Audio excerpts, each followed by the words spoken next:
Wild Heart's early impressions have arrived, and Insomniacs Wolverine is targeting an M rating. All this and more on this week's episode of Checkpoint.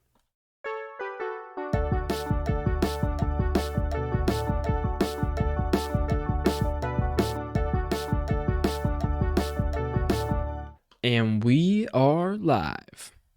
Welcome back to Checkpoint, brought to you by Strictly Casual, your number one show, bringing you important news and breaking down big stories in the game industry. I'm one of your hosts, James Walmer, with my incredible co-host, Vincent DeSantis. Thank you, audio listeners. You can find us on YouTube at youtube.com/strictlycasual. Please hit us with a rating on audio platforms and subscribe. It helps us out a lot. What else is going on the channel? Audio issues. Audio issues, baby. That's right. You heard it here first. I just recorded 25 minutes of a podcast that didn't record. So here we are, making up some of that lost time in the next 35 minutes maximum here. So we're going to get it done. It's going to be a little bit of a shorter episode. I'm so sorry, but James and I are now experts on the topic at hand, so we will be able to inform you in a speedy but also in-depth manner. James, I want to talk about Wild Hearts right friggin' now. Tell me, we're going to talk about it again real quick, but what do we got here? Wild Hearts impressions have come out. Break it down. Wild Hearts impressions come out. So big pros is that a few things that some people like Skill Up like better than Monster Hunter. The music is one of the best parts. Navigation is one of the best parts. Learning how to set up how to set up shortcuts and glide, and like chasing a monster is almost as fun as fighting them. Yep. Totally rules. A little bit grindy, not necessarily a bad thing. Feels tight. But the big but is that as you reach later zones in the game, it looks way uglier. The day-night cycle makes the game look so much worse, and it's just so poorly optimized on PC right now. Yeah. Borderline unplayable. Right. Yeah, and we were looking at reviews as well. We pulled up Metacritic and stuff, and we were scoring a lot of 8s and stuff. I believe it has an 86% of critics recommend on OpenCritic. It was getting an 80 score, or Metacritic 80. Metascore. Yeah. OpenCritic 86% of critics recommend. James, when you first saw Wild Hearts premiere at the PlayStation Showcase a while ago, what were your initial thoughts of it? Because you're a Monster Hunter fan. You are a huge Monster Hunter fan. Monster Hunter through and through. And I saw Wild Hearts, who's this slick new kid on the block, fresh, like transfer into the class, while Monster Hunter's been the dude. He's been the dude for the past 3 years. And now the new kid on the block, stealing all the thunder. What the fuck's up with that? I thought it was a little gimmicky. Why the hell is there building? I didn't think it was going to do much for the gameplay, but a lot of people seem to really like it. So I don't know if I hope it's good. I kind of hope it's bad. Do you like the monster like design in here where like things are growing out of them? It looks like they're part of the ground and part of the earth. Like it's not as much. You don't like it. Okay. I don't know. Since I've never played a Monster Hunter game, it's hard for me to like compare it and contrast. Obviously this has its own art style and kind of environment, They just look a little generic. Okay. Yeah. I mean, the one on the cover is like a wolf. It's just a wolf with branches growing out of it. Yeah, and it's a lot of these. Like, there's a big mossy pig. There's a porcupine with ice instead of quills. They're just giant versions of animals. Fire ape. Okay. Yeah, just giant animals, which is not interesting to me. No. So, Skill Up, again, just points out that this is also totally playable in solo because he's a solo player. That's some people complain about that with Monster Hunter, is that it's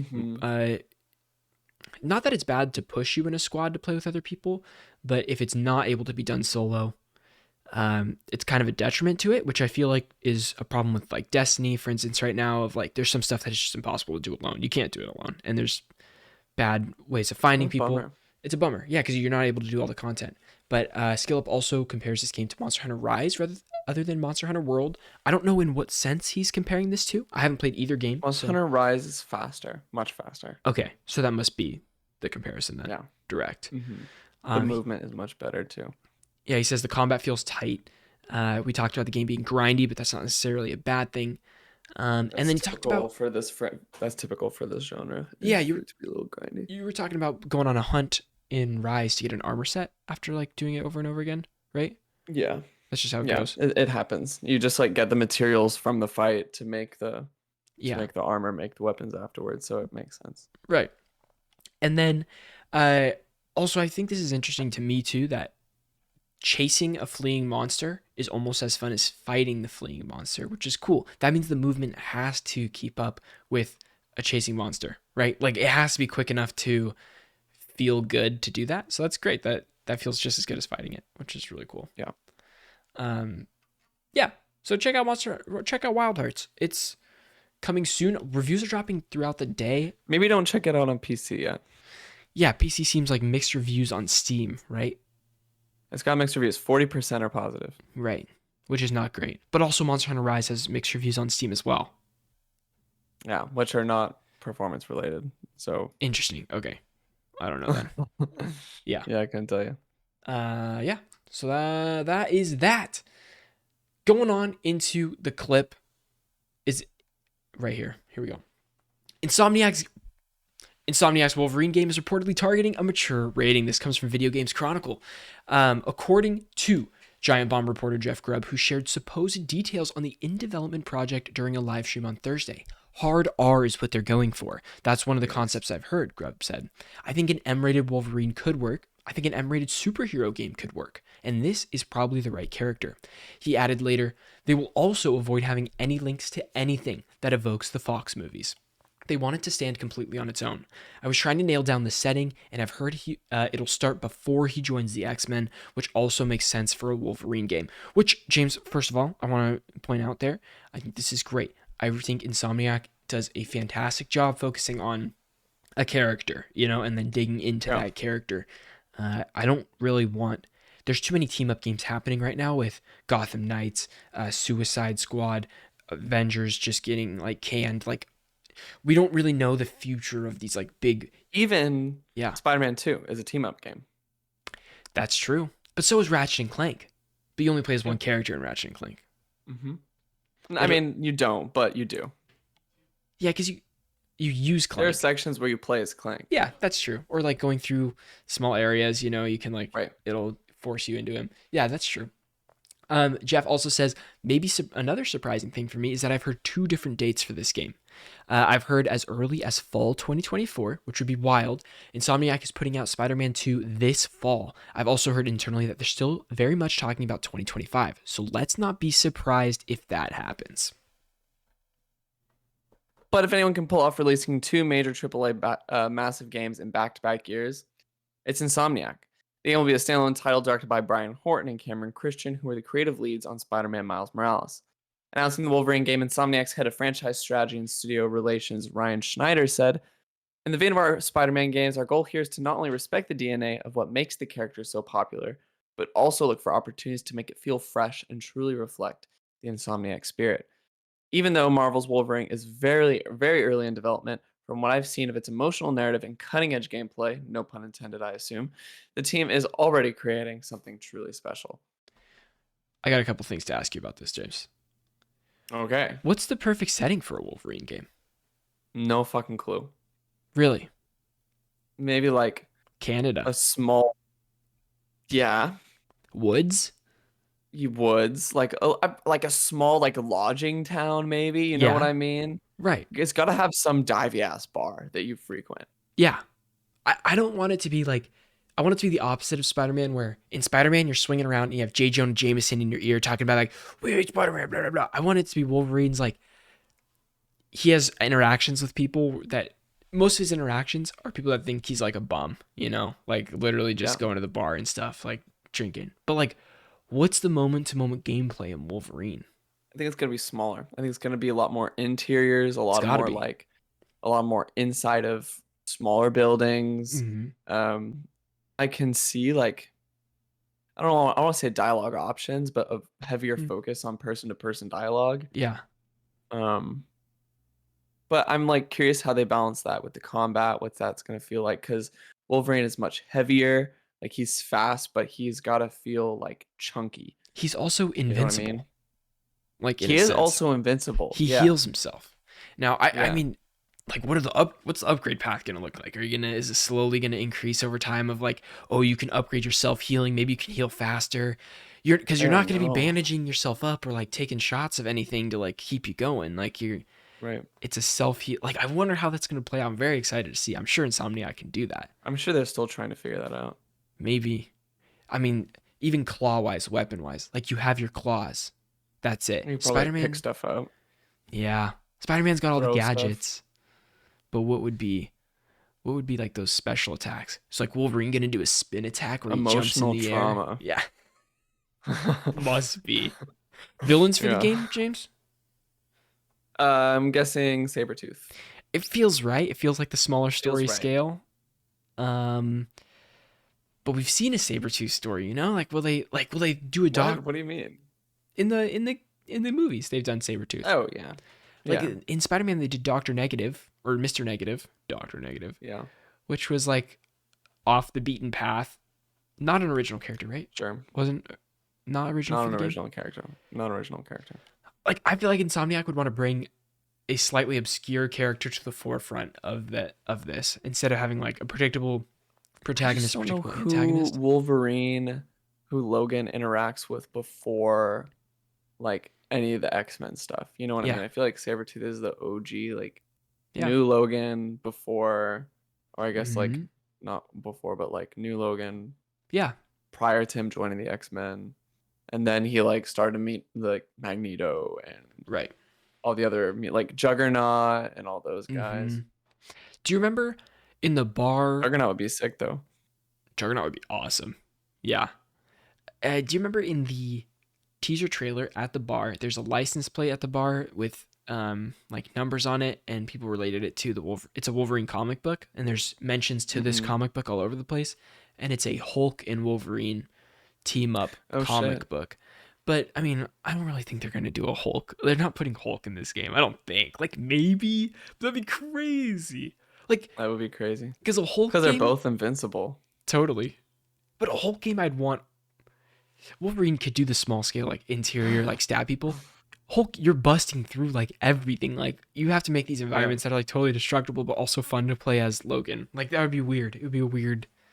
Could be awesome though. Could be like, peanut butter and chocolate. Just go for it. I don't know. Could be really cool. I have no idea what it's gonna look like. Guys, Do you think if it's you want gonna to be know, driving? in this game, Yeah, do you think it's gonna be driving? How's Logan getting around? he's a fast runner. He runs. You're right. I don't know. You think we're gonna be sprinting everywhere? It's gonna be a No. dead sprint from point A to point B. I bet you can drive. I mean, we already know we get to wear a cowboy hat, so he probably has a truck. Let's face it. Let's face it. If you guys want to know more about Logan and the Wolverine game by Insomniac, you stay right here at Strictly Casual. We appreciate you guys so much for watching. If you want to watch this entire podcast episode, you can go on podcast platforms and type in Checkpoint by Strictly Casual. It is a blue box with a yellow checkpoint right in there. Yeah, and this is episode 149. Thank you guys so much for watching, and we'll see you on the next one. Peace out. But bam. James, would you like to talk a little bit about Microsoft Game Pass cannibalism? Yeah, I'd really like to. I think we should. I really think we should. I was bummed when you were like, let's skip it. Give me the Yeah, let me give you the TLDR. Earlier, Phil Spencer said Game Pass is actually better for sales of games on the service. But then hold on, wait. Let me clarify that a little bit. He says that because of Game Pass, full game sales outside of Game Pass are better. Continue. That's what his quote means. Yeah. Mm-mm. What do you read? What are you thinking? No, gamers find things to play based on what everyone else is playing. I don't know. I don't read that in this statement. Okay. Sure. I don't read that in this statement. I'm seeing this and say the games are getting exposure and then people are buying them outright. Got it. Whether that's on their platform or on other platforms. Sure. I think he's just speaking generally, which like to some extent, yes, that does happen when it comes to other platforms. And that's the key difference is that when it comes to other platforms, that is the case. People see Hi-Fi Rush on Game Pass and they don't have Game Pass and because they're on PlayStation or they're on Steam. Yeah. And they buy it on those platforms because they want to experience it. Where people on Microsoft platforms, people who have Game Pass Ultimate on PC or people who have Xboxes, don't feel inclined to do that whatsoever because they just play it on Game Pass. It's not a long game. Yeah. So they just play it there. And so as a result, like any game that, so it's counterintuitive to any sort of exclusivity deals that Microsoft might have, because why would you make a game exclusive if it's ultimately going to reduce the actual sales of that title and it's going to support those businesses less? Yeah. I don't know if Like, it's more of, why would Activision Blizzard want to get acquired to have their games exclusive when in the long run they're going to be selling less if they're exclusive to this which platform? in this report, Activision Blizzard does show their hesitancy to join because of this fact alone. And I mean, not alone, but like because of this as a major contributing factor, which like it seems like they have every right to be skeptical because of the fact that it does cause a declining base game sales 12 months following their addition to Game Pass. Yeah. Which is crazy. So like we talked about Hi-Fi Rush launching as an example of this, of Hi-Fi Rush shadow dropped onto Game Pass. And I mean, first of all, a lot of people talking about Hi-Fi Rush. A lot of exposure because people that have access to Game Pass have it and are ready to download it and ready to go. It also launched on Steam right away for $30-$40, something like that. And it stayed in the Steam top chart. So I think this is an example of what Phil's saying, of that when you put a game on Game Pass, it gives it more exposure and it allows it to be sold on other platforms. The thing that doesn't make sense to me is that, let's say Call of Duty, for instance, because they said Call of Duty won't be exclusive for the next 5 years. Let's say it does, right? Will that cause Xbox to be the number one console because Call of Duty is always the number one selling game of the year, like that sort of thing? Like, will it sell consoles because people are trying to play that game, or will people pass up on it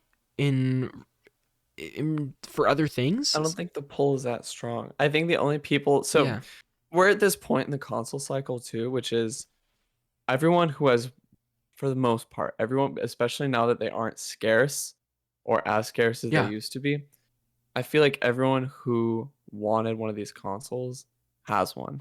Sure. I have a fun GameStop story to tell you at the end of the episode. Okay. And the only audience that would be on that sort of fence might come at first of all, the Activision Blizzard deal has to happen so that Call of Duty is now exclusive to the platform. And then the newcomers at that point would have to weigh the decision of, do I play all these games on PlayStation or do I play Call of Duty and commit to that? It's hard to do that once we're already deep in the cycle and people have already made those decisions. I don't think they're going to go back and either sell one platform for the other or pick up another. I mean, it's easier to do when you have a $300 Series S. Yeah. But you're right. It would be easier to onboard at the beginning of a console cycle, whether that be PS6 and Xbox, whatever the crap. Like that would be, if before that cycle they can say that these games are going to be exclusive to Xbox, I think you see a lot of turnover there. Like, I think you at would the beginning of a generation. I'm always surprised how much Call of Duty sells and how much, like, there's a subsect of people that play games that only play like Call of Duty / another yearly release of something. Like FIFA and Call of Duty and NBA might be the only things you're buying for the year, you know? And you're there day one. And that is a huge piece of people that play games. And that would be, it wouldn't be surprising to me if that audience is absolutely captured in this and been like, okay, yeah, I can only play these games on Xbox. Sure, I'll do it. Yeah, I'll go over. It's nothing to me. Whereas like, I feel like really integrated in the PlayStation, like I've done it for years and stuff. I don't want to like switch over as my main console to Xbox, but like maybe that'll change if there's games that I want to be playing over there exclusively. I'd rather do both than to like do one or the other, but we're in a position where like that's interesting to us, besides most people like just wanting a single console. Yeah. It's fun. It's fun to think about. But anyways, confirmation that Game Pass cannibalizes game sales for Xbox when games will go on there. Crazy. Yeah. James, I also had this week too. Cheesy, actually. Shout out Cheesy, friend of the show. He's been on. He sent this video to me. He said, Vincent, you got to watch this. You got to watch this video. It's like super interesting. So I added it on here too. And you watched it this morning, right? I did. So you're fresh on it. You're super fresh on it. I watched it like early last week. Hmm. Um, Give me a rundown here of what this video's like meat is. I'm recommending you guys watch this video. Yeah, it's essentially saying that they're just saying the development of the game is Well, problematic. it's about Just a, Atomic Heart. This video's about Atomic Heart, the game. yes, it is about Atomic Heart, the game.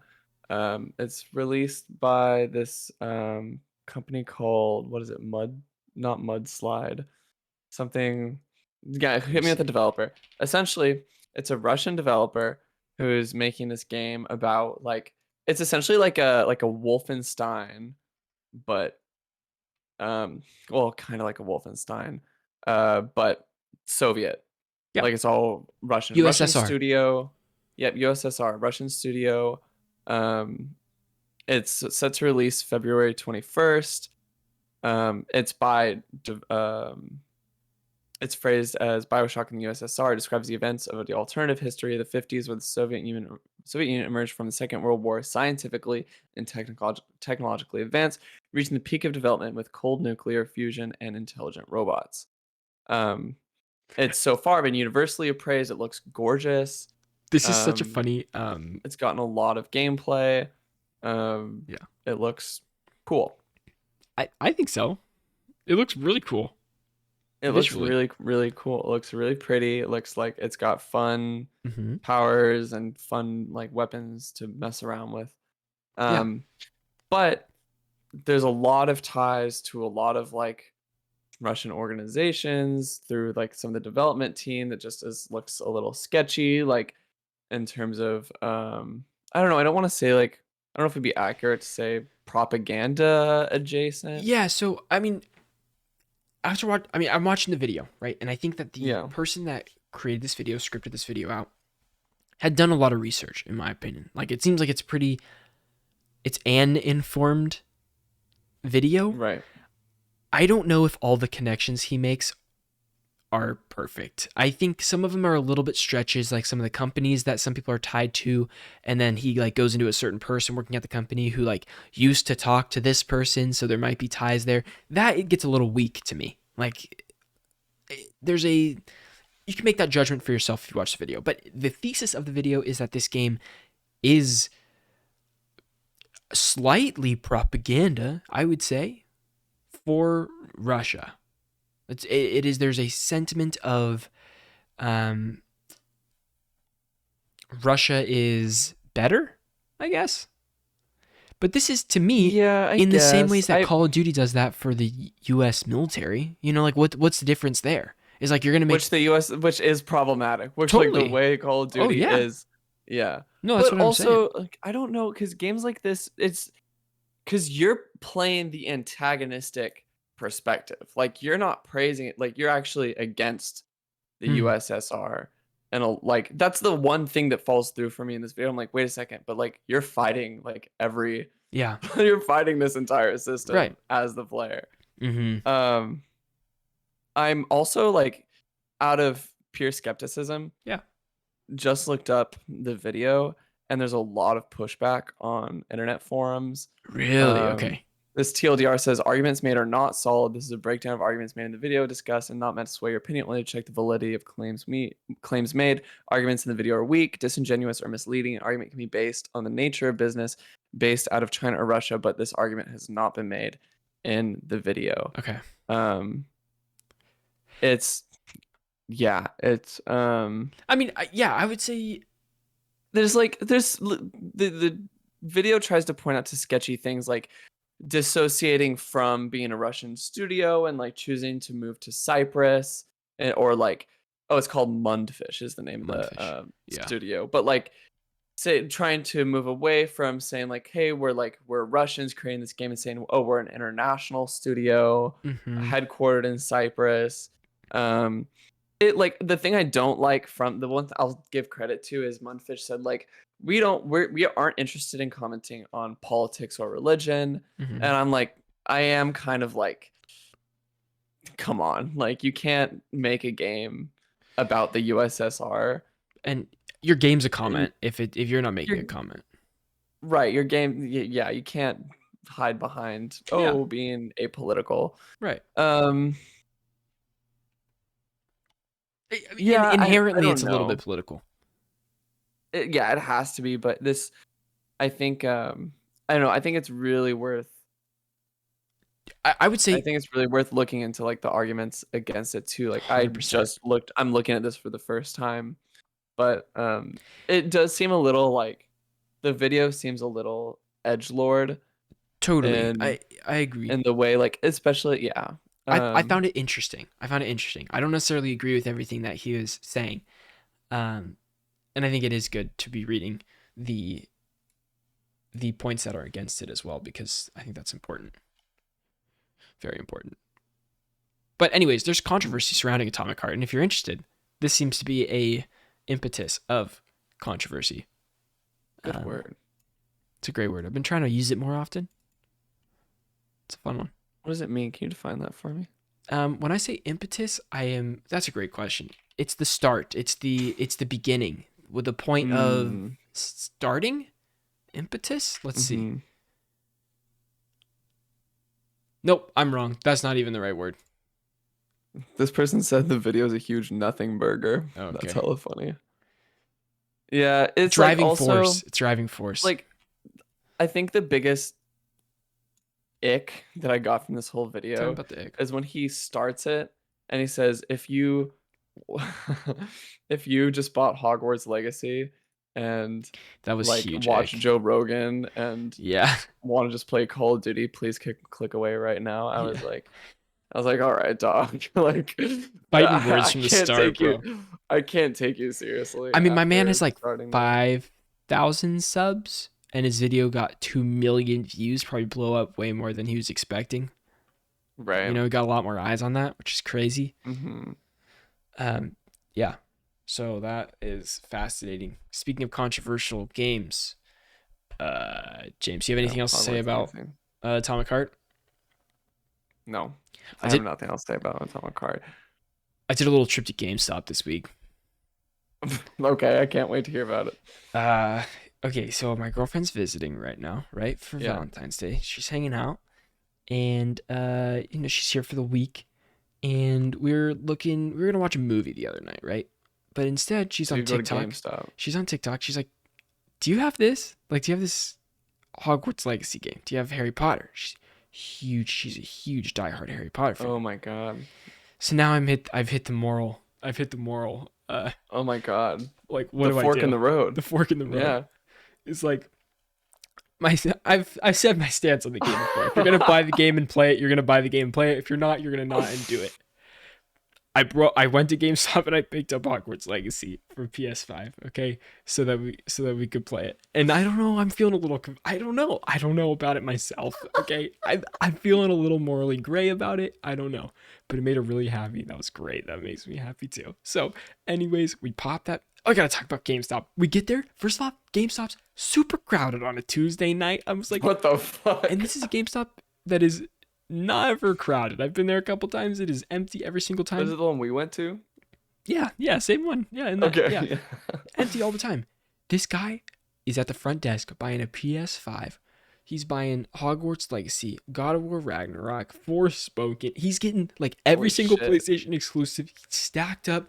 My man's got the games in one arm, the PlayStation in the other, grinning, dude. Like, and 40, 50-year-old man, like, smile ear to ear, wearing a full tracksuit. It was awesome. It was worth the trip just to see that. I was like, I'm really happy for this guy. I don't know his story. I don't know what's going on here, but just like, gaming, baby. That's awesome. He's happy about it. Good for him. He's gonna have a great night. So this is what gaming's all about. This is what gaming's all about.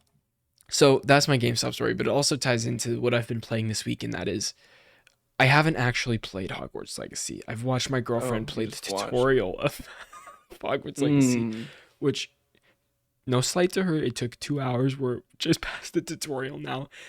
This game's massive. It is huge, and the tutorial is extremely, extremely long. It is a slow start. Maybe that's because I didn't have the thing in my hand, like the controller in my hands, you know? But I did get to play a couple combat encounters that were really fun and way tighter than I thought it would be.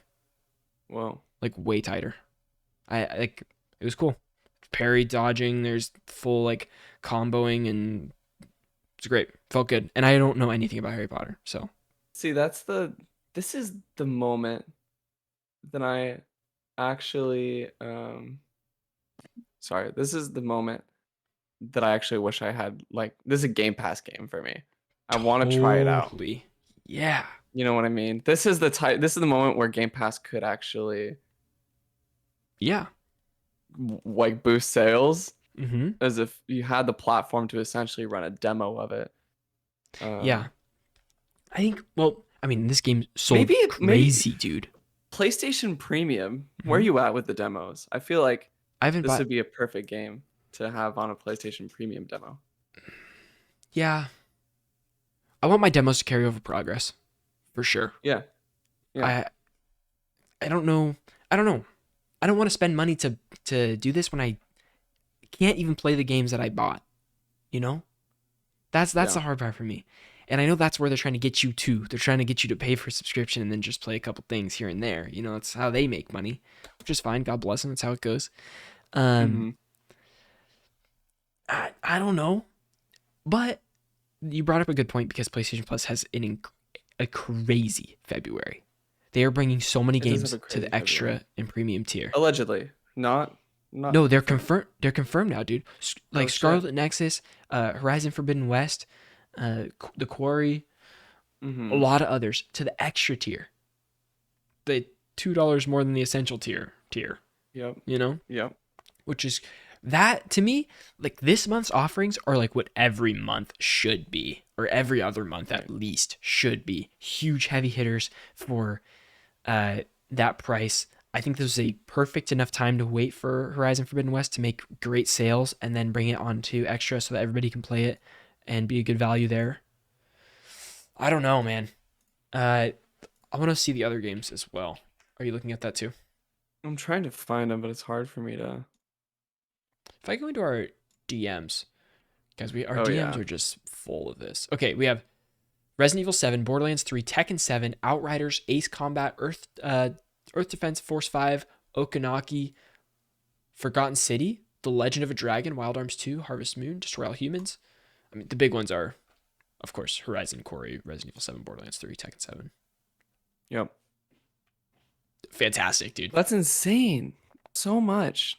That is so much. Like, to me, this I would consider doing this because I wanted to play the Quarry, but I don't necessarily want to pay the $60 to play it. But like, I would upgrade for a couple months to play that and something else. 100%.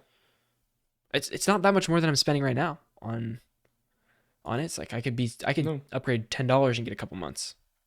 Yeah. So it's really really cool. So easy. To circle back to Hogwarts real quick, digital data's in. Hogwarts Legacy's opening week was 56% bigger across Europe than Elden Ring. It's the biggest game launch outside of FIFA and Call of Duty since Red Dead Redemption 2. Backs up the theory that gamers are gravitating towards big brands at the moment. I don't Yep. think gamers are gravitating towards big brands at the moment. I think that big brands just inherently have a wider reach and get more eyes on people that don't play games regularly. Like I think that people are picking up this game, Hogwarts, that are not playing games regularly. Also probably Yep. don't know the discourse around it. Yep. Yep. Well, they know the discourse around J.K. Rowling. Absolutely. I mean, we even when picking it up, my girlfriend's like, "Oh yeah, FJK Rowling. Like we're not it's not buying this in support. That's for sure. That's for sure. But are you? It's up for debate. Up for debate. Yeah. Um, Go ahead. I forgot what I was gonna say. Another thing that launched today was Destiny 2's Vidoc for Lightfall. I have not watched it yet, but I will be watching sometime during today, and I cannot wait. It's a 17-minute Vidoc. It's their longest one yet. And Oh, I wanted man, to I'm come excited. back to. I want to come back to Hogwarts Legacy. Yeah, I'll jump back. Jason Schreier thought it was just okay. Okay. He's like a non Harry Potter person. Neither am I. And he was like, well, the combat is just like kind of dull. He thought like a lot of the stuff was like pretty dull outside of like Hogwarts Castle. Cool. Essentially, that's what I remember from. I haven't played enough to know. I only have like 4 But you like the spells. combat. He didn't like the combat. Yeah, I like. I mean, I have the 4 There's basic only spells like 4 spells. in the whole game. I think so. Oh, I have all of aside them? from like, I No way. There has to be more because like you have R2, like you have your quick R2, which is your quick blasts of stuff, right? And then if you hold R2, you can click X, O, triangle, square for different spells, and you can slot different yeah. things into those, I think. I just have the four Oh basic no, ones. you have a lot of no, a lot of spells. A Okay. lot of spells. I'm seeing 1, 2, 3, 4, 5, 6, 7, 8, 9, 10, 11, This 12, is a lot. 13, 14, 15, 16, 17, 18, 19, 20, 21, 22, 23, 24, 25, 26, Oh my god. 27, 28, 29, 30, 31, This is 32, great. 33, 34. That's awesome. Yeah, and I mean all of And those probably these are combo, not all damage. These are not all damage. These are like there's transfiguration, there's which force, there's helps, control, dude. but there's also like utility. Like oh, you know what? This includes like one of these is a charmed bag that can be used to rescue and hold beasts. Okay, so maybe not. Those maybe all Allows you to see items. in darker areas or solve puzzles that need extra light. Yeah, yeah. A That's brush that that's can be used to groom beasts Lumioso or whatever is the one of crap. these. What like, but this includes like beast feed, which is just Okay. food to feed beasts. I'm talking Like more like you can levitate someone, slam them on the ground, hit them with a couple, and like that'll break their shield, and then you can hit them with stuff. Like it's for only having one hand, and like mhm, I was worried that it would just feel slow. I would just be doing like this over and over again. But like you have a lot more the abilities that they give you feels a lot more free. I also have not mhm. made it out of the castle. 26. 26 of them can be placed on your hotbars with a maximum of 16 slots. Great. Cool. Yeah. I'm excited to play more, to be honest. It was fun. We'll see how it goes. I want to try it out, but I just don't want to pay for it. Totally understand. I Yeah. got the disc so that my roommate could play too. It'd be Nice. pretty epic. Because he has his PS5 too, right? He does. He's currently playing. He just finished Spider-Man for the first time, and watching him play the end battle versus Doc Ock was awesome. Loved that. Dude, so good. And so he's gonna play Miles Morales next, which is so exciting for me to Nice. see that too. Love that. Mm-hmm. Anything else you want to add? Anything you've been playing this week? No, I jumped into God of War. I'm now sitting around like 11 hours. Mhm. I just did the Nidhogg boss, the big like portal lizard. Oh, cool fight. Cool fight, cool ass fight. Yeah. I didn't love the fight. Like there Okay. just wasn't. I hated how it was really hack slash slash slash slash like the whole time. Sure.